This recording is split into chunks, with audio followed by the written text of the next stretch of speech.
Hello, Dr. Decker. This is Casey Beard. I had finished my ISP, and when I went to upload it to YouTube, realized the video was too long. So I'm just going to re-record it quickly and just kind of just speed through a couple of the parts so that I can condense the video down so that I can upload the whole thing for you. So hold on just 1 second. Let me turn this back around. All right. All right. So.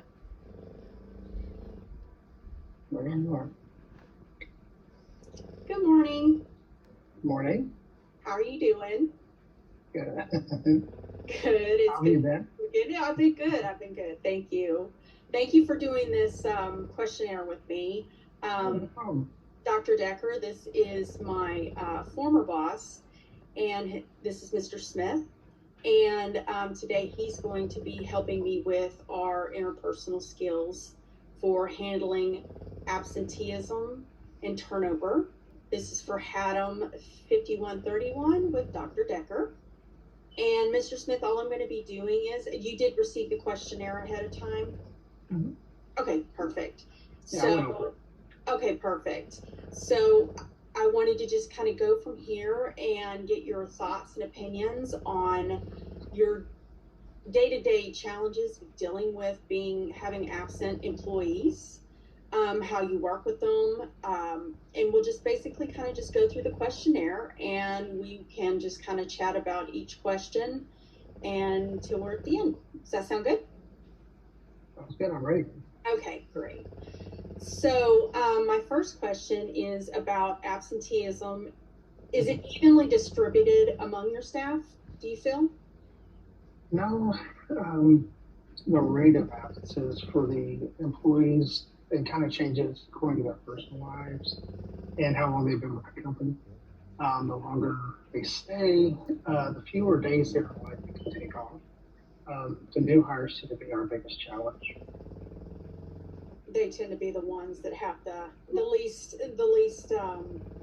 Yeah, it's like they don't have any skin in the game. But the longer they are, they feel more like they have some ownership and they have a bigger stake. Okay. Yeah, that makes total sense. Okay, I'm going to forward up just a little bit.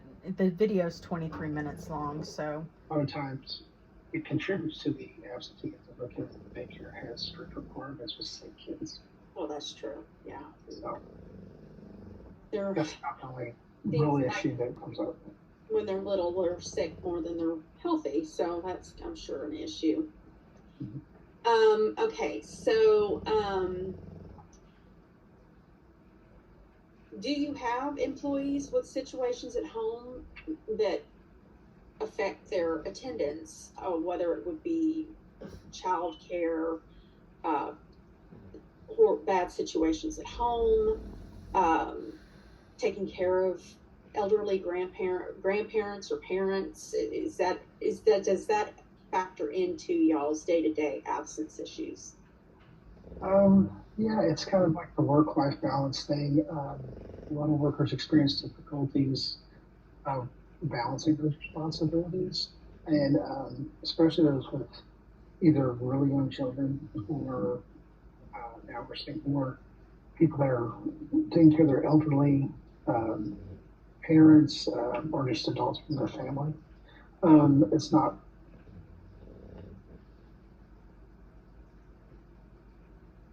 You don't want the people who are constantly eventually absent or have excessive absences for whatever reason feel like they can for lack of a better word, get away with it.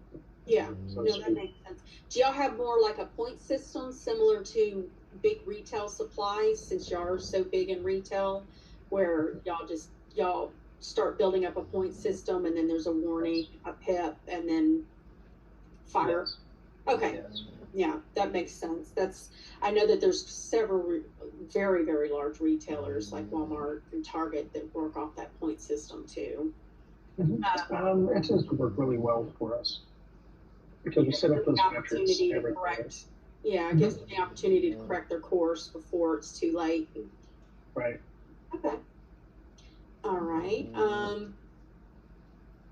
What do you feel like your employees feel about absences in regards to values and norms on it? Do they understand the point system? Like, is it very thoroughly explained to them? What is their opinion on how things are done in that regard? Well, what we found is normally when they have a thorough understanding of the growth of absenteeism throughout our company, but I'm not really sure exactly what their strategy is going to be to combat it. Because it seems like what you do to combat it just creates more pushback. So, and they're leaning so heavy on y'all, I would imagine, to try to fix it before they have to step in, because I would imagine once they step in, it's going to be a whole lot more difficult. right, and in some areas, like the warehouse, they are relying on automation more strongly. And that's causing a lot of problems with absenteeism because the employees don't feel like they're valued more, that they automate with the robotics and the technology that's out there, AI. But, you know, it's like one guy said, robots don't ever call in. So, that's true. So it's, you know, I did hear a conversation between two people the other day who was saying, well, you know, if you showed up, you probably wouldn't have to move in that direction, spend the money on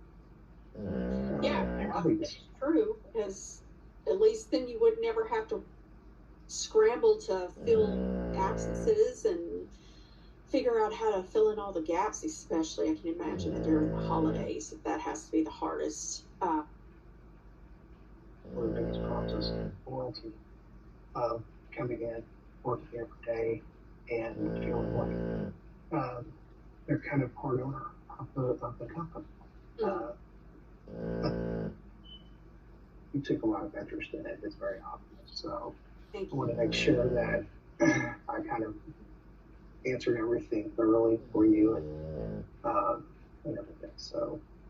Well, let me pause for, let me go ahead and end the video, and then I'm going to take a screenshot so I have a picture to attach to my, my rubric of filling everything out. So give me just a minute. Don't leave. Okay. And that was basically the end of the interview. I did go back and I had forgotten to have him answer step 2, but it on the video. But I do have his responses that I did add because I forgot to restart the video in regards to finishing out part 2, which I forgot. And the snoring is my pug that's underneath the desk, so I apologize if you could hear that the whole time. But I'm going to go ahead and get this uploaded to YouTube, and if you have any questions, let me know.